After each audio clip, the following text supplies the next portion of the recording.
পরে আমরা হুন্ডা দিয়ে দুইজনের দিকে যাওয়া ধরছি। পরে জি গেলাম আমাদের কামতাছে, তো পরে গেলাম তো ভাই আপনি যাইবেন কই, ঠিকানা দেন।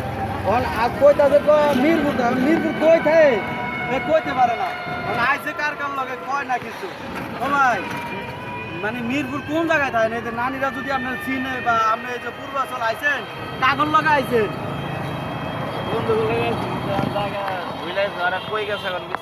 মানে বন্ধুরা আপনারে থুয়া গেছে গা কি লইছে, গাড়ি লই না হুন্ডা লই? হুন্ডা লাইছিল।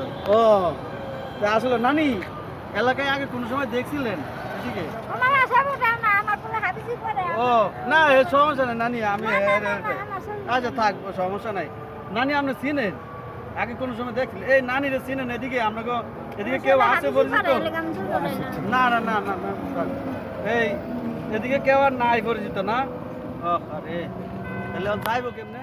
ও ভাই আমরা যদি দুইজনে কিছু আপনার খরচপাতি দিয়ে আপনি একটা অটো রিক্সা তুলে দিয়ে যাইতে পারবেন?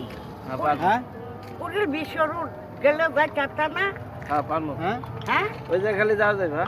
বিশ্ব রোড গেলে তো নানি যাইতে পারবো না? আরে দেখছেন নানি এরকম রাস্তাঘাটে যে অসহায় মানুষ আইসে বন্ধুগুলো লাগে, বন্ধুরা হালাইতে মনে করেন যে গাড়ি টাইনা কোন দিক জানি গেছে দিয়া দি নাকি?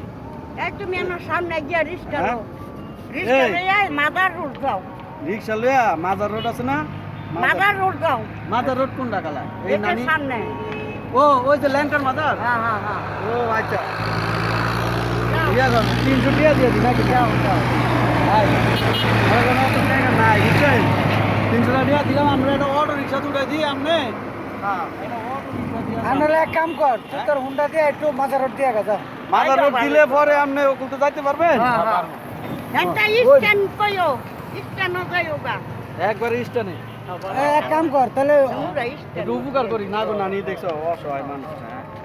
মিয়া এই বন্ধু বান্ধব লাগে এরকম আইছেন মিয়া এরকম হালাইতে অন গেছে গা নাকি নানি? আবার পরে আবার এক খুঁজবে এদিকে টোকাই বলে হুন্ডা দিয়ে যাই দিয়াই কেন দেও দিলাম 300 ভাই। এখন তো পরে তো যাইতে পারবেন নাকি? হ্যাঁ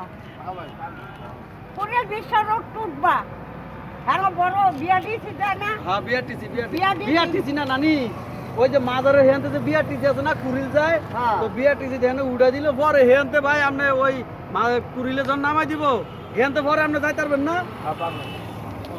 দাঁড়ান তাই না ভাই 1 মিনিট, হ্যাঁ আমি একটু কিছু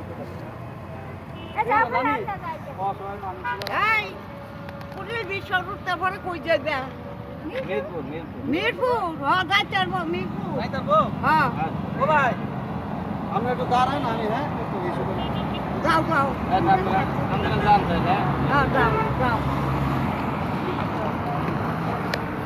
এভাবেই অসহায় মানুষের পাশে দাঁড়ায় মানুষ। এবং একজন মুরব্বী দেখছেন কিভাবে একটা বাচ্চা ছেলেকে হেল্প করলো, তার টাকা নাই কিন্তু যেভাবে সে হেল্প করলো এভাবে আসলে কেউ এখন কারোর জন্য করে না। তো এভাবে আমরা সবসময় সবার পাশে দাঁড়াবো এবং এরকম মানবতা নিয়ে থাকবো। ধন্যবাদ দুজন বয়স্ক আন্টিকে।